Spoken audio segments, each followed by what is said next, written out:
Assalamualaikum warahmatullahi wabarakatuh. Perkenalkan, nama saya Muhammad Falan Madika dengan NPM 20301089. Sebelumnya saya izin untuk menjelaskan tentang apa saja yang saya dapatkan pada praktikum bahasa pemrograman komputer saat ini. Pada modul 1 saya belajar tentang Microsoft Excel 1, yang dimana Microsoft Excel 1 itu merupakan sebuah aplikasi yang dimana fungsinya tuh untuk mempermudah kita dalam penghitungan, pengolahan data, dan juga ada rumus-rumus yang dapat mempermudah kita dalam perhitungan nanti. Kemudian juga pada Microsoft Excel 1 ini saya belajar tentang bagaimana cara membuat diagram, kemudian juga ada rumus-rumus yang tadi saya sebutkan seperti sum untuk menjumlahkan sel, terus ada range, ada average untuk mencari nilai rata-rata, kemudian ada count untuk menjumlahkan jumlah sel yang ada di range tersebut, kemudian ada max and min yang mempunyai fungsi untuk mencari nilai terbesar dan terkecil. Kemudian ada fungsi formula yang bisa kita dipakai sebagai alat bantu kita dalam proses perhitungan. Terus juga ada fungsi logika yang dimana fungsi logika ini fungsinya untuk membandingkan variabel atau sel dengan variabel atau sel yang lainnya.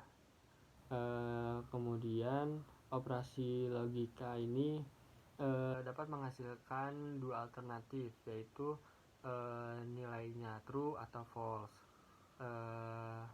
Bila nilainya true akan terlaksana dan bila false sebaliknya. Kemudian juga ada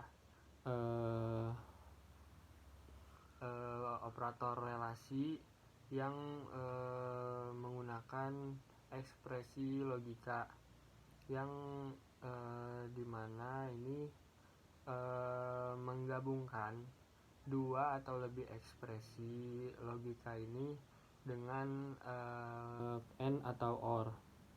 Kemudian ada fungsi teks yang mengubah cara angka muncul dan menerapkan pemformatan di dalam kode format tersebut. Kemudian juga ada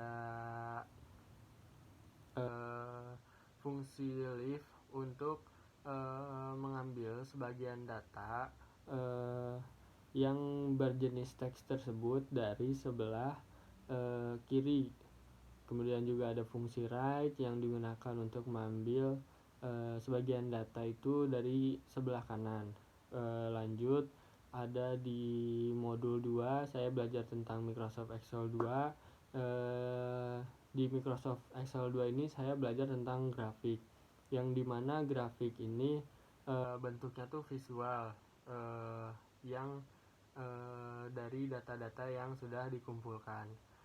Grafik ini tuh berfungsi untuk mempermudah kita dan mempercepat dalam pemrosesan pembacaan data. Kemudian juga dengan grafik ini kita dapat lebih mudah gitu untuk menganalisa data yang sudah kita dapatkan dengan adanya grafik-grafik ini. Pada Microsoft Excel 2 ini tuh di grafiknya tuh ada beberapa gitu ya. Ada seperti line chart, bar chart, column chart, terus juga ada radar chart, yang dimana yang tadi saya sebutkan tuh fungsinya tuh ya untuk menganalisa data yang sudah dikumpulkan agar kita tuh lebih mudah dalam pembacaannya gitu, dalam menganalisanya.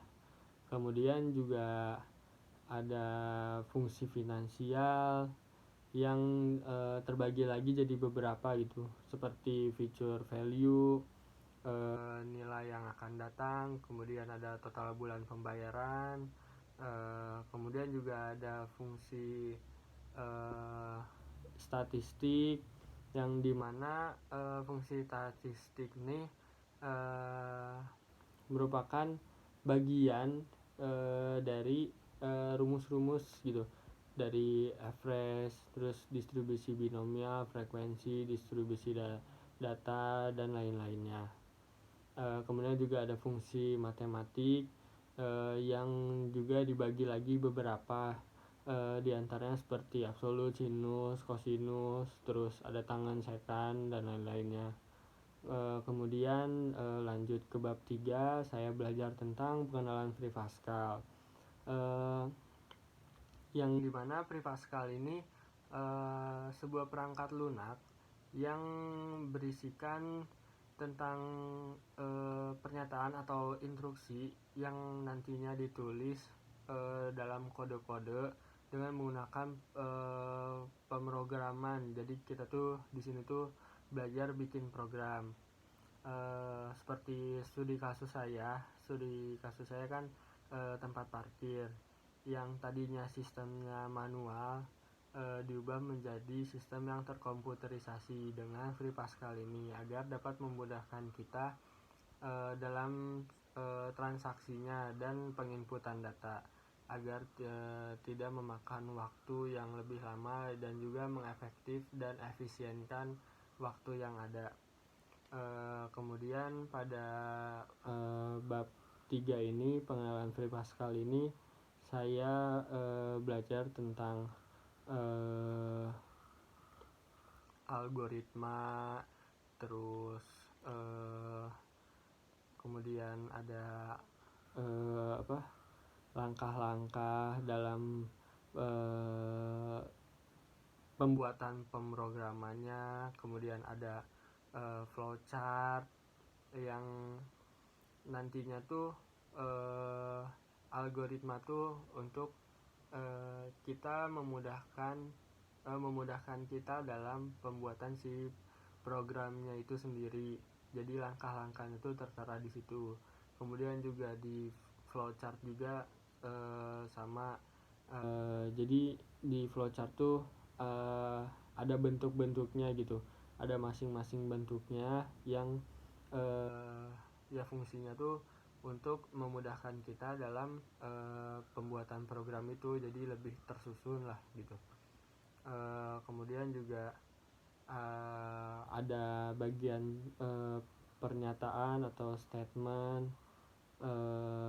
yang seperti write, write-len atau read atau write-len, yang seperti write dan write-len tuh sebuah perintah yang digunakan untuk menghasilkan output dalam penampilan nanti di layar di program tersebut. Kemudian juga ada read dan readline, yang dimana itu tuh fungsinya untuk menginput data saat program itu berjalan. Jadi pas nanti si programnya jalan tuh readline dan read tuh yang berfungsi di program itu. Kemudian juga ada variabel. Variabel ini merupakan pengenal atau pendefinisian oleh si pembuat program tersebut untuk menyimpan nilai atau data tertentu yang nanti dibutuhkan oleh si program tersebut. Kemudian juga ada tipe data seperti tipe data integer, terus string, kemudian ada byte, terus juga ada real dan lain-lainnya. Kemudian lanjut ke bab 4, pengambilan keputusan, yang dimana di bab ini tuh saya belajar tentang penyeleksian kondisi, yang dimana itu suatu blok kontrol yang digunakan untuk menyeleksi statement-statement atau aksi-aksi yang akan nanti dilakukan oleh program itu. Dan uh, uh, kondisi ini didefinisikan sebagai aksi tersebut ada yang bernilai true dan false. Jika bernilai true tuh ya si ininya tuh bakal terpenuhi si kodenya yang ini. Sedangkan false tuh si program akan berhenti gitu. Kemudian juga ada statement if yang dibagi-bagi menjadi if then dan if then else, yang dimana if then tuh jadi penyelesaian sederhana yang berada dalam suatu blok. Jadi if then tuh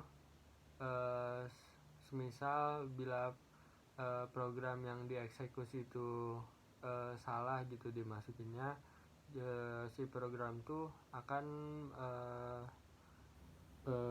mengajukan eksekusi ke statement-statement yang lainnya atau berhenti gitu di si program itu. Kemudian ada if then else yang merupakan juga bentuk dari if then itu, jadi pengembangannya.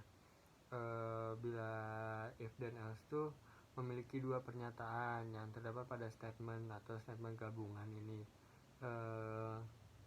Statement alternatif ini tuh digunakan untuk mengatasi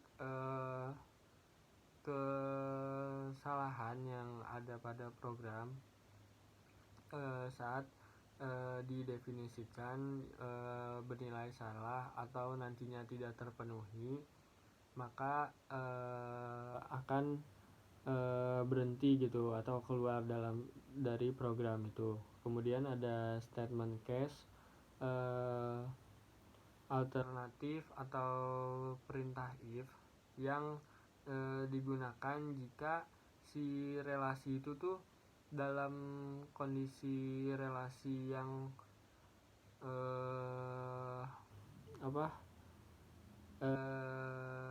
sama gitu, sama variabel yang bertipe ordinal seperti char, integer atau boolean. Kemudian ada struktur if tersarang sama struktur case tersarang. Kemudian juga lanjut ke modul 5 ada bab perulangan, yang dimana perulangan ini tuh suatu sistem dari program Pre-Pascal yang mempunyai fungsi atau tugas untuk mengulang-ulang suatu pernyataan atau aksi yang terdapat di program itu. Perulangan sendiri itu terdapat 3 jenis perulangan, yaitu ada perulangan for, perulangan while, terus juga ada perulangan repeat until, yang dimana perulangan for itu dibagi lagi menjadi dua, ada for to do dan for down to do. Perulangan for ini sifatnya tuh si nilainya tuh sudah diketahui di awal. Kemudian dibagi lagi kan jadi for to do dan for down to do.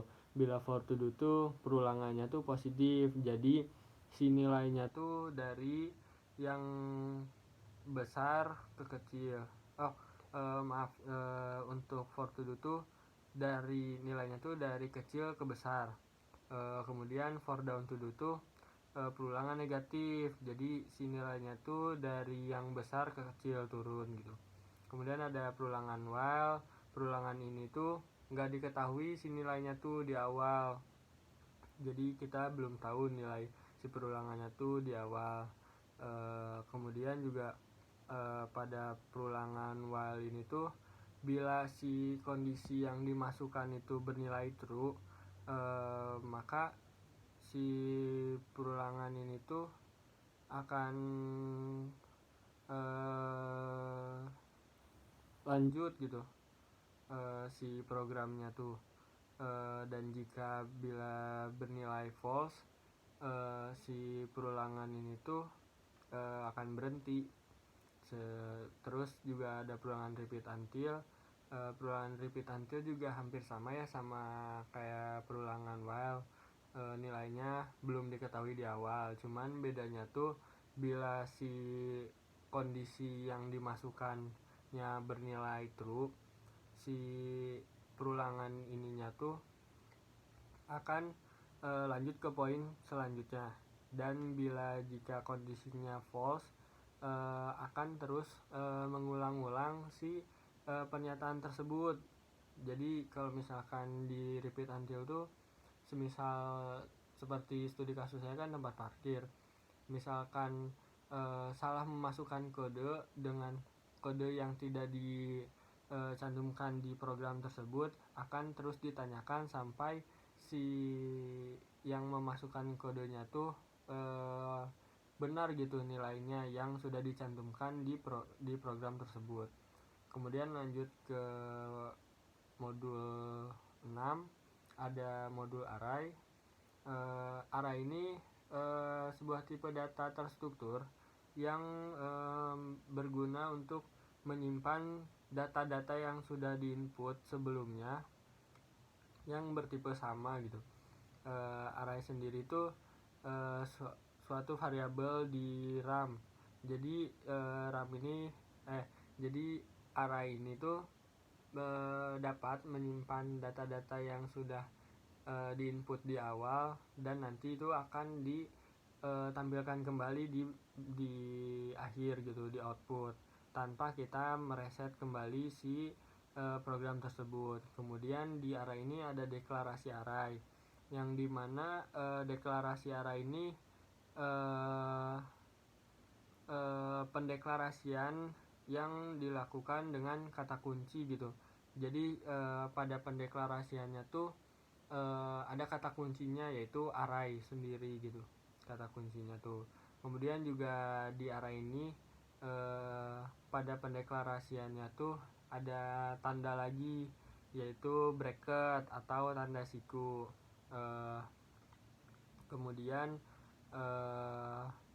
array juga terdapat macam-macam gitu ya, dibedakan menjadi dua, yaitu array yang berdimensi 1, yaitu data-data yang disimpan dalam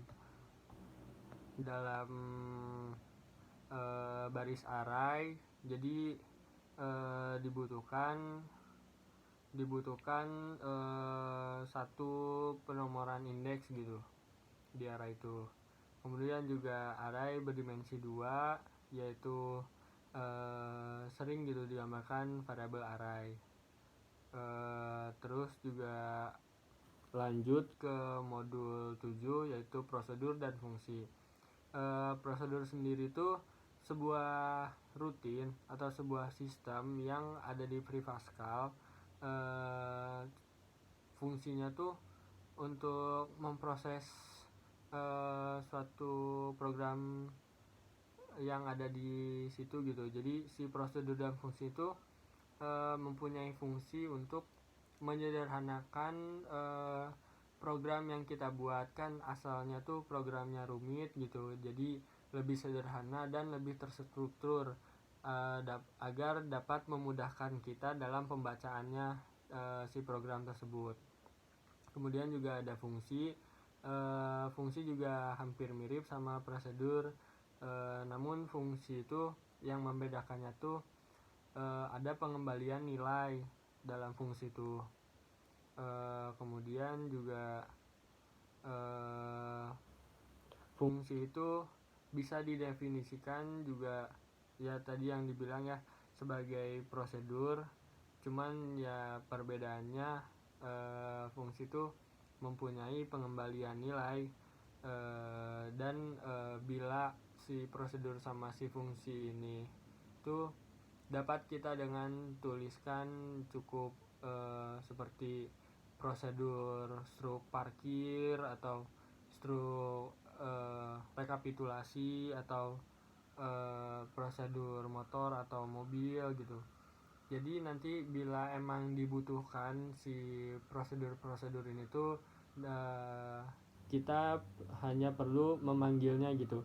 Jadi lebih mudah dalam pembacaannya dan juga lebih terstruktur dalam program ini. Seperti di contoh studi kasus saya, yaitu tempat parkir. Saya memasukkan prosedur dan fungsi ini tuh seperti prosedur mobil, terus prosedur motor, bus, terus ada prosedur stroke, terus ada prosedur rekapitulasi, juga ada fungsi rata kiri yang dimana ini gunanya tuh untuk jadi lebih rapih gitu dalam si rekapitulasi tuh. Jadi ditulisnya tuh awalannya tuh dari kiri si hurufnya tuh, jadi lebih rapih ke kitanya. Kemudian juga pada bab perulangan di studi kasus saya tuh digunakan dalam perulangan nanyain kode. Bila misalkan yang memasukkan kodenya tuh salah, jadi si program tuh akan terus mengulang si pernyataan tersebut atau pertanyaan tersebut untuk memasukkan kode yang benar. Kemudian juga ada perulangan untuk menanyakan apakah ada pelanggan lain. Kemudian juga ada uang pembayaran juga. Kemudian di arahnya tuh di studi kasus saya tempatkan pada rekapitulasi. Jadi saya memasukkan data-data seperti plat nomor, terus uang pembayaran, total tarif, terus kode jenis kendaraan, kategori kendaraan. Jadi nanti tuh kita nggak usah balik lagi ke awal si program tersebut tuh untuk dapat melihat apa saja yang sudah diinput gitu. Jadi nanti di outputnya, di terakhirnya tuh sudah terdata, jadi udah keluar gitu si data-data yang sebelumnya tuh tanpa kita untuk mereset kembali si programnya. Kemudian juga pada program ini tuh mempermudah kita dalam sistem transaksi yang ada gitu. Seperti kan di si studi kasus saya itu tempat parkir. Misalkan masih manual, jadi si sistemnya tuh masih ribet gitu ya. Jadi bisa menyebabkan antrian yang panjang, terus penginputan datanya yang lama gitu. Dengan adanya program ini, pemrograman ini tuh dapat memudahkan kita dalam sistem transaksi ini. Seperti penginputan data, tinggal memasukkan saja kode-kode, terus dalam transaksi sudah keluar gitu dari yang diinput sama kita tuh. Jadi lebih gampang. Mungkin sekian dari penjelasan saya. Mohon maaf bila ada kesalahan. Wassalamualaikum warahmatullahi wabarakatuh.